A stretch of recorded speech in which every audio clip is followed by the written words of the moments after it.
Welcome dear rockets. आज हम देखने वाले हैं रुद्रांगी। मूवी की शुरुआत में हमें एक पैलेस दिखाया जाता है जहाँ पर हम ज्वालाबाई नाम की एक औरत को देखते हैं। तभी वहाँ पर एक आदमी ज्वालाबाई से आकर कहता है कि मालिश की बेटी आ चुकी है। ये सुनते ही ज्वालाबाई काफी खुश हो जाती है और वो बाहर मालिश की बेटी से मिलने जाती है, जो कि ज्वालाबाई को देखते ही गुस्से में ज्वालाबाई से कहती है कि मेरे पिता मालिश ने गाँव वालों के साथ मिलकर तुम लोगों के खिलाफ जंग लड़ी और अपना खून बहाया। आखिर तुम मुझसे चाहते क्या हो? आखिर तुमने मुझे यहाँ बुलाया क्यों है? उसकी ये बात सुनते ही ज्वालाबाई उससे कहती है कि तुम मालिश की बेटी नहीं हो और अब समय आ गया है कि तुम्हें सारी सच्चाई बता दी जाए। अब ज्वालाबाई के इतना कहते ही ये कहानी जाती है फ्लैशबैक में, जहाँ हम आजादी के कुछ साल पहले का समय देखते हैं। यहाँ हम छोटे मालिश और रुद्रांगी को देखते हैं जो साथ में खेल रहे होते हैं। दरअसल रुद्रांगी मालिश की बुआ की लड़की है और कुछ महीने पहले ही मालिश के माता पिता की बीमारी की वजह से मौत हो गई थी। बाकी रुद्रांगी के माँ बाप की बात करें तो उनको पहले ही इस गाँव के जमींदार ने कर्ज न चुकाने की वजह से मार दिया था और यही वजह थी कि मालिश के दादाजी को अक्सर उसकी फिक्र लगी रहती थी, क्योंकि आजकल उनकी भी कुछ तबीयत ठीक नहीं होती। इसलिए वो मालिश को रुद्रांगी के गले में मंगलसूत्र पहनाने के लिए बोल देते हैं ताकि दोनों में पति पत्नी का रिश्ता हो जाए और इस रिश्ते की वजह से मालिश हमेशा रुद्रांगी का ख्याल रखे। इस बात का वादा वो मालिश से ले लेते हैं और ये वादा करने के बाद मालिश रुद्रांगी के गले में मंगलसूत्र पहना देता है। इसके अगले ही दिन गांव के जमींदार भुजंगराव के आदमी मालिश के दादाजी को बुलाने आते हैं, क्योंकि वो पिछले कुछ दिनों से खेतों में काम करने के लिए नहीं जा रहे होते हैं। दादाजी कहते हैं कि देखिए मेरी तबीयत कुछ ज्यादा ही खराब है और मैं अभी इस हालत में काम नहीं कर पाऊंगा, पर मैं जैसे ही ठीक होता हूँ वैसे ही काम पर आ जाऊंगा। अब उनकी ये बात जब भुजंगराव तक पहुंचती है तो वो बिल्कुल बौखला उठता है, क्योंकि मालिश के दादाजी ने काम पर आने से मना कर दिया होता है। इससे भुजंगराव के ईगो पर आती है चोट और उसके कहने पर मालिश के दादाजी को भुजंगराव के आदमी तेज रफ्तार गाड़ी में बैठाकर रस्सी के सहारे घसीटते हुए उसके सामने लेकर आते हैं। पर इतने से भी उस भुजंगराव का मन नहीं भरता और वो अपने आदमियों से मालिश के दादाजी को पीटने के लिए कह देता है और वो बिल्कुल ऐसा ही करते हैं। इस बीच वहाँ पर मालिश और उसके पीछे रुद्रांगी भागती हुई आती है। मालिश भुजंगराव के पैरों पर गिरकर उससे अपने दादाजी को छोड़ देने की विनती करता है, लेकिन भुजंगराव उसकी एक भी नहीं सुनता और उसके आदमी मालिश के दादाजी को मारना जारी रखते हैं। यहाँ भुजंगराव मालिश और रुद्रांगी को दूर धकेल देता है, जिसकी चोट की वजह से रुद्रांगी तो बेहोश हो जाती है, लेकिन मालिश को इस वक्त अपने दादाजी दिख रहे होते हैं। वो एक गुलेर के जरिए भुजंगराव और उसके कुछ आदमियों पर वार करता है। फिर वो सभी की आंखों में धूल झोंककर अपने दादाजी को छुड़ाने की कोशिश करता है, जो देखकर उसके दादाजी उसको भाग जाने के लिए कहते हैं, क्योंकि अब उनका अंत समय नजदीक आ चुका है। उनकी बात मानकर मालिश वहाँ से भाग खड़ा होता है। यहाँ भुजंगराव का आदमी उससे कहता है कि हमें उस लड़के को ढूंढकर मार देना चाहिए, जिस पर भुजंगराव कहता है कि मैं उस बच्चे को जब चाहूँ तब मसल सकता हूँ। यहाँ वो रुद्रांगी को देखकर अपनी बीवी से कहता है कि तुम इस लड़की को बड़ा करो और जैसे ही ये 20 साल की हो जाएगी तब मैं इसके साथ सोऊंगा। साथ ही भुजंगराव ये भी कहता है कि पहले मुझको भीमराव को रास्ते से हटाना होगा, क्योंकि इस वक्त वही है जो मेरा राज इस गाँव से छीन सकता है, इसलिए उसका मरना जरूरी है। इसी के साथ हमें भीमराव को दिखाया जाता है जो कहीं बाहर से अपने खास आदमी करण के साथ गांव की तरफ आ रहा होता है। तभी उसका रास्ता रोककर भुजंगराव के लोग उसको पकड़ लेते हैं, लेकिन इससे पहले वो लोग भीमराव को मार पाते वहाँ पर अपने गुलेर की मदद से भुजंगराव के कुछ आदमियों को मारकर मालिश भीमराव की मदद करता है, जो चीज भीमराव भी देखता है और इस चीज का फायदा उठाकर वो उन लोगों को अकेले ही छोटे से चाकू की मदद से गाजर मूली की तरह काट डालता है। जिसके बाद वो मालिश को लेकर अपने पैलेस में आता है, जो कि वही पैलेस होता है जो हमें स्टार्टिंग में दिखाया गया था। भीमराव अपनी पत्नी मीराबाई से बताता है कि अगर ये बच्चा ना होता तो शायद मैं आज जिंदा नहीं बचता। ये सुनते ही मीराबाई मालिश को अंदर बुलाकर उसे खाना खिलाती है, लेकिन मालिश का ऊपर बैठना भीमराव को पसंद नहीं आता, इसलिए वो उसको नीचे बैठने के लिए बोलता है। और जब मालिश खाना खा लेता है तो भीमराव उससे कहता है शेर हमेशा अपना बदला जरूर लेता है और मैं भुजंगराव को छोड़ूंगा नहीं। यहाँ मालिश भीमराव से कहता है कि मैं आज से आपके लिए काम करूंगा और साथ ही आपके लिए मैं उस भुजंगराव को कुत्ते की मौत मारूंगा, लेकिन भीमराव कहता है कि अभी ये सही समय नहीं है, इसलिए जैसे ही सही समय आएगा मैं तुम्हें बता दूंगा। जिसका साफ मतलब होता है कि मालिश को अपना बदला लेने और रुद्रांगी को छुड़ाने के लिए थोड़ा और इंतजार करना पड़ेगा। जिसके साथ ही हमें पूरे 15 साल के बाद का सीन दिखाया जाता है, जहाँ पर हम देखते हैं कि भीमराव ने ज्वालाबाई नाम की लड़की से दूसरी शादी कर ली है, जो कि स्वभाव से काफी ज्यादा घमंडी होती है, लेकिन उतनी ही वो निडर और साहसी भी है, क्योंकि मीराबाई की तरह वो भीमराव से डरती नहीं है। मीराबाई भीमराव के कहने पर ना चाहते हुए भी ज्वालाबाई का स्वागत करती है। इसी दौरान हमें ये भी पता चलता है कि मीराबाई प्रेग्नेंट है। खैर जब ज्वालाबाई भीमराव के पास आती है तो उसे पता चल जाता है कि वहाँ पर कुछ और लोग भी हैं जो भीमराव को मारना चाहते हैं। ज्वालाबाई अकेले ही उन सभी लोगों को एक पल में मार डालती है और इस तरह उसने भीमराव की जान बचा ली होती है। अब भीमराव को पता चलता है कि ये काम भुजंगराव का था, तो वो भुजंगराव को लाने के लिए मालिश को भेज देता है, जो कि अब काफी बड़ा हो चुका है और साथ ही उसे इस पल का न जाने कब से इंतजार था। वो भुजंगराव के घर में घुसकर उसके आदमियों समेत भुजंगराव को काफी बुरी तरह मारता है। फिर वो उसी तरह से भुजंगराव को घसीटते हुए भीमराव के पास लेकर आता है, जैसे कि भुजंगराव के आदमी मालिश के दादाजी को एक समय लेकर गए थे। यहाँ भीमराव मालिश से काफी ज्यादा खुश होता है और अपने हाथों से वो भुजंगराव को मौत देने के बाद मालिश से कहता है कि आज तुमने मुझे काफी खुश कर दिया है, इसलिए तुम्हें जो भी चाहिए मुझसे मांग सकते हो। इस पर मालिश भीमराव से कहता है कि मुझे अपने लिए कुछ नहीं चाहिए, मैं तो बस ये चाहता हूँ कि आप नदी का पानी गाँव वालों को इस्तेमाल करने दे, ताकि उन्हें पानी को लेकर जो दिक्कतें होती हैं वो ना रहें। साथ ही मैं चाहता हूँ कि इस गाँव में एक स्कूल खोला जाए ताकि हमारी अगली पीढ़ी कुछ पढ़ लिख कर समझदार बन सके। अब मालिश की बातें सुनकर भीमराव पानी वाली बात तो मान जाता है, लेकिन वो गाँव में स्कूल खोलने वाली बात को टाल देता है। उसके बदले वो गाँव को मुफ्त खाना कपड़ा वगैरह दे देता है, जो पाकर लोग काफी खुश होते हैं। यहाँ भीमराव अच्छे से जानता है कि अगर ये गाँव वाले पढ़ लिख गए तो ये फिर कभी उसकी गुलामी नहीं करेंगे। फिलहाल भुजंगराव तो मारा जा चुका है, तो भीमराव ज्वालाबाई के पास अपनी सुहागरात मनाने लाने के लिए जाता है, मगर तभी उसको वो पल याद आता है जब ज्वालाबाई ने उसकी जान बचाई थी। और यहाँ हमें भीमराव की छोटी सी सोच के बारे में पता चलता है। दरअसल भीमराव का मानना होता है कि बहादुरी सिर्फ मर्दों के लिए बनी है। एक औरत को हमेशा कोमल, कम बोलने वाली और डरपोक होना चाहिए, जो कि एक मर्द के लिए शिकार की तरह है। जिस तरह एक शेर अपने शिकार को डराकर मजे लेता है, उसी तरह भीमराव भी चाहता है कि ज्वालाबाई उसके सामने झुके। इसलिए वो ज्वालाबाई से कहता है कि जब तक तुम वैसी नहीं बन जाती तब तक मैं तुम्हारे साथ नहीं सोऊंगा। ये बात ज्वालाबाई को काफी बुरी लगती है, पर वो कुछ कर भी नहीं सकती थी।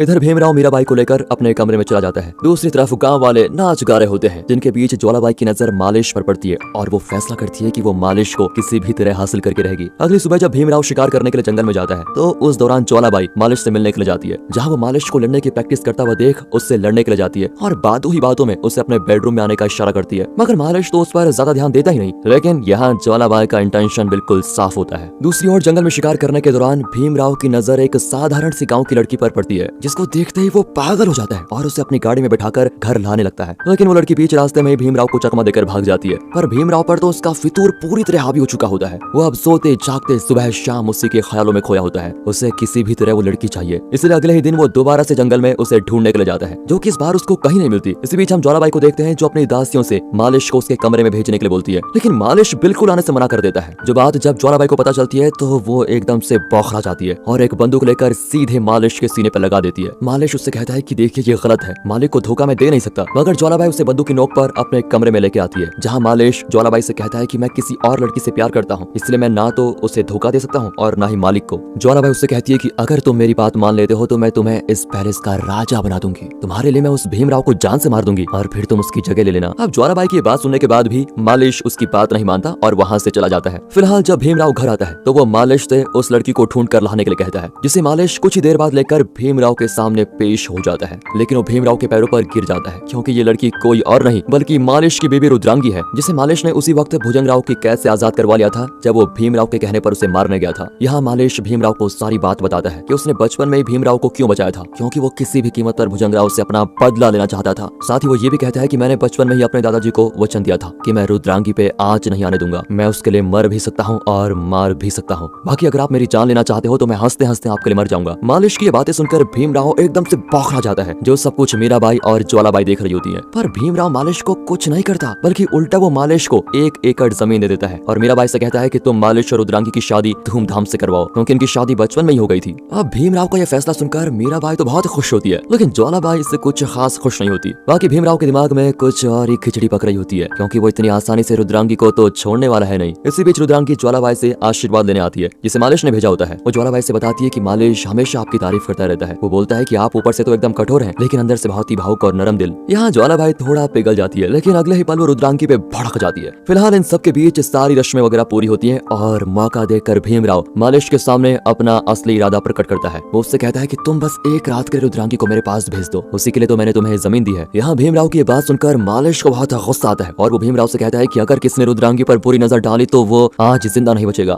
जिसके इतना कहते ही वहाँ भीमराव के आदमी मालिश पर हमला कर देते हैं, जिन्हें मालिश पहले तो बहुत मारता है, लेकिन वो काफी ज्यादा होते हैं, इसलिए आखिर में सभी मालिश को पकड़ लेते हैं। फिर भीमराव रुद्रांगी को पकड़कर मालिश को मारने के लिए बढ़ता है, लेकिन यहाँ ज्वालाबाई उसके सर पर बंदूक रखकर उसे ऐसा करने से मना करती है। साथ ही वो मालिश से कहती है कि रुद्रांगी को लेकर यहाँ से जाओ, और मालिश बिल्कुल ऐसा ही करता है। जिसके जाने के बाद भीमराव ज्वालाबाई को थप्पड़ मारता है और पूछता है कि आखिर तुम्हारी हिम्मत कैसे हुई। अब इस बात पर ज्वालाबाई उससे कहती है कि आप खुद को शेर कहते हैं और इस तरह यहाँ पर बंद कमरे में शिकार कर रहे हो। अरे अगर आप सच्चे शेर हैं तो मालिश का शिकार खुले में करके दिखाइए, ताकि सबको पता चले कि एक शेर से भिड़ने का अंजाम क्या होता है। यहाँ ज्वालाबाई ने मालिश का साथ दिया होता है और अपने दिमाग से वो भीमराव को भी संभाल लेती है। पर अब भीमराव जो करने वाला होता है वो किसी ने सोचा भी नहीं होगा, क्योंकि भीमराव चाहता है कि मालिश उसके पास खुद नाक रगड़ते हुए आए, क्योंकि उसे अपना ईगो बहुत प्यारा होता है। इधर मालिश रुद्रांगी के साथ जंगल में छिपा हुआ है, क्योंकि उसे मालूम है कि भीमराव उसे ढूंढने की कोशिश जरूर करेगा। यहाँ मालिश रुद्रांगी से पूछता है कि मेरी और तुम्हारी शादी बचपन में करवा दी गई थी, इसलिए तुम मेरे साथ मजबूरी में ना रहो। अगर तुम्हें किसी और के साथ अपनी जिंदगी जीनी है तो तुम आजाद हो। उस वक्त हम बच्चे थे और हमें ये सारी चीजें पता नहीं थी, लेकिन रुद्रांगी कहती है कि मैंने आपको पति माना है, तो अब अगर किसी को मेरे साथ रिश्ता बनाना है या शादी करनी है तो वो होगी मेरी लाश। रुद्रांगी का ये जवाब सुनकर मालिश काफी खुश होता है। वहीं दूसरी ओर भीमराव चारों तरफ मालिश और रुद्रांगी की खोज करवा देता है, पर उससे वो दोनों कहीं नहीं मिलते। जिस पर भीमराव अब गांव के सारे मर्दों और बच्चों को पकड़कर बुरी तरह मारने लगता है। वो बाकी औरतों से कहता है कि अगर तुम अपने पति और बच्चों को बचाना चाहती हो तो मालिश और रुद्रांगी को ढूंढकर मेरे पास लाओ।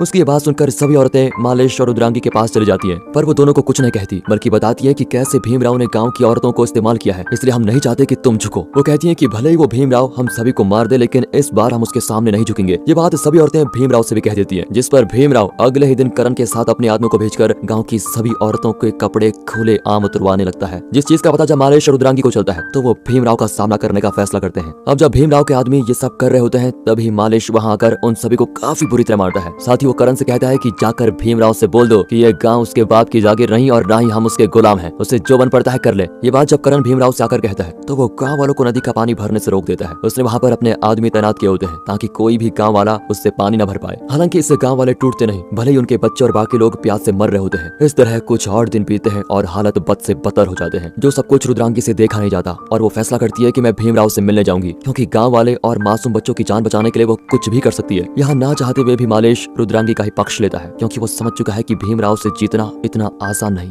दूसरी तरफ जब भीमराव ये सुनता है कि रुद्रांगी उसके पास आने के लिए मान गई तो वो गाँव वालों के सामने एक और शर्त रखता है कि मालेश उसके सामने आकर उससे माफी भी मांगेगा, जिस चीज के लिए गाँव वाले तो राजी नहीं होते, लेकिन रुद्रांगी और मालेश राजी हो जाते हैं। मालेश तुरंत भीमराव के पास जाकर उससे माफी मांगता है, पर इतने से भी भीमराव का मन नहीं भरता। वो मालेश से कहता है कि तुम रुद्रांगी को दुल्हन की तरह सजाकर खुद मेरे पास लेकर आओ और जैसे रुद्रांगी मेरे बेड तक पहुंचेगी नदी का पानी गाँव वालों को पीने के लिए दे दिया जाएगा। इसके लिए भी मालेश मान जाता है और रुद्रांगी को तैयार करके भीमराव के पास छोड़ने के लिए जाने लगता है। वो भीमराव के महल में रुद्रांगी को जैसे ही छोड़ता है वैसे गाँव को नदी का पानी इस्तेमाल करने को दे दिया जाता है। इधर रुद्रांगी आंख में आंसू लिए भीमराव के सामने जाती है, जो कि उससे काफी बुरी तरह पेश आता है। दूसरी तरफ ज्वालाबाई मालिश को ताना मारती है कि काश तुम उस वक्त मेरी बात मान गए होते तो आज तुम्हें ये सब कुछ नहीं देखना पड़ता, ना तो भीमराव जिंदा होता और ना ही रुद्रांगी यहाँ आई होती। दरअसल यहाँ ज्वालाबाई को नहीं पता होता कि मालिश ये सब कुछ क्यों कर रहा है, तो वहाँ करण आकर ज्वालाबाई को सब कुछ बता देता है, जिस चीज को सुनकर ज्वालाबाई की आंखों में आंसू आ जाते हैं। इसी के बीच मीराबाई को पेट में दर्द होने लगता है और अब उस समय आ चुका है जब उसका बच्चा होने वाला है, जिसकी आवाज को सुनकर ज्वालाबाई उसको संभालने जाती है। तो इधर नदी का पानी पीकर गाँव वाले मरने लगते हैं, क्योंकि भीमराव ने गाँव वालों को सजा देने के लिए पानी में जहर मिला दिया था। अब बाकी बच्चे गाँव वाले सीधा महल पर धावा बोल देते हैं। तो इधर मीराबाई एक बच्ची को जन्म देती है। वो ज्वालाबाई से कहती है कि इस बच्ची को तुम किसी गाँव वाले को दे दो ताकि उनकी समस्या और इंसानियत के बारे में सीख सके। अब इसे ही गाँव की बागडोर संभालनी होगी, जिसके लिए करना जरूरी है। मीराबाई मालिश को बुलाकर उसे अपनी बच्ची दे देती है और यहाँ पर उसकी मौत हो जाती है। साथ ही भीमराव के सामने रुद्रांगी भी मर जाती है, क्योंकि उसने यहाँ आने से पहले जहर खा लिया था, जिस बारे में जब मालिश को पता चलता है तो वो भीमराव को बुरी तरह मारता है, मगर उसे इस बच्ची को लेकर महल से निकलना भी है। मालिश और ज्वालाबाई लोगों से लड़ते हुए आगे बढ़ने लगते हैं, जिस दौरान भीमराव भी गुस्से में बाहर आ जाता है और ये देखकर मालिश अपने दोस्त जना को मीराबाई की वो बच्ची देते हुए कहता है कि तुम इस बच्ची को शहर में पढ़ने के लिए भेजोगे ताकि जब भी ये यहाँ आए तो यहाँ गाँव वालों को भी शिक्षित करे। जना उस बच्ची को लेकर चला जाता है। तो इधर भीमराव ज्वालाबाई के साथ मालिश को भी मारते हुए बाहर ले जाता है, जहाँ गाँव वाले खड़े हुए होते हैं, जिनमें से कुछ गाँव वाले जब भीमराव को मारने के लिए बढ़ते हैं तो वो उन्हें अकेले ही काफी बुरी तरह मारता है। पर मालिश उसके पैर में रस्सी बांधकर उसको घसीटते हुए नीचे लाता है, फिर उसे मारकर बांध देता है। लेकिन भीमराव काफी ज्यादा ताकतवर है, वो बंधे होने के बावजूद भी खुद को आजाद कर लेता है और फिर उसकी और मालिश की जोरदार लड़ाई होती है, जिस बीच भीमराव मालिश के पेट में चाकू से वार करता है और मालिश वहीं घायल होकर गिर जाता है। फिर भीमराव जाकर अपनी कुर्सी पर आराम से बैठ जाता है, क्योंकि उसे लग रहा होता है कि मालिश को मारने से बाकी गाँव वाले उससे डर जाएंगे। पर उसे नहीं पता होता कि गाँव वाले अब उसकी गुलामी नहीं करना चाहते, वो सब मालिश की तरफ है, भले ही वो हार रहा हो। इसी बीच मालिश भी खड़ा होता है, जिसकी तरफ ज्वालाबाई एक तलवार फेंकती है और वो भीमराव से दोबारा लड़ने के लिए जाने लगता है। साथ ही पीछे से ज्वालाबाई भी भीमराव को मारने के लिए आगे बढ़ती है, लेकिन भीमराव अपनी ही तलवार से अपना गला काटकर अपनी जान दे देता है, क्योंकि वो समझ चुका है कि गाँव वाले अब उसको जिंदा नहीं छोड़ेंगे। यहाँ भीमराव के मरने के साथ गाँव वालों की गुलामी खत्म हो जाती है, मगर मालिश घायल होने की वजह से दोबारा गिर पड़ता है, जिसे ज्वालाबाई संभालती है। जिससे मालिश कहता है कि मेरा सपना है कि ये गाँव फूले फले और इस महल को एक स्कूल में बदल दिया जाए ताकि गाँव के हर घर में शिक्षा पहुँच पाए। वो ज्वालाबाई से वादा लेता है कि आप इस गाँव को तब तक संभालेंगी जब तक मीराबाई की बेटी वापस नहीं लौट आती। इतना कहने के बाद वो भी मर जाता है और इसी के साथ कहानी प्रेजेंट समय में आती है, जहाँ ज्वालाबाई मीराबाई की बेटी को ये कहानी सुना रही होती है। ज्वालाबाई उससे कहती है कि अब तुम्हें ये सब कुछ संभालना पड़ेगा, ये तुम्हारी जिम्मेदारी है कि तुम अपनी माँ और मालिश दोनों का सपना पूरा करो और गाँव के हर कोने में शिक्षा पहुँचाओ। मूवी के लास्ट सीन में हम भीमराव के महल को एक स्कूल में कन्वर्ट होते हुए देखते हैं, जिसमें अब बच्चे पढ़ते हैं और ये सब मालिश और रुद्रांगी की वजह से आज संभव हो पाया। इसी के साथ ये मूवी यहाँ पर खत्म होती है। बाकी दोस्तों, आपको स्टोरी अच्छी लगी हो, मूवी अच्छी लगी हो, एक्सप्लेनेशन अच्छा लगा हो, वीडियो को लाइक कीजिए और चैनल को सब्सक्राइब। मिलते हैं अगली वीडियो में, तब तक के लिए गुड बाय, अपना ख्याल रखिए and finally thanks for watching.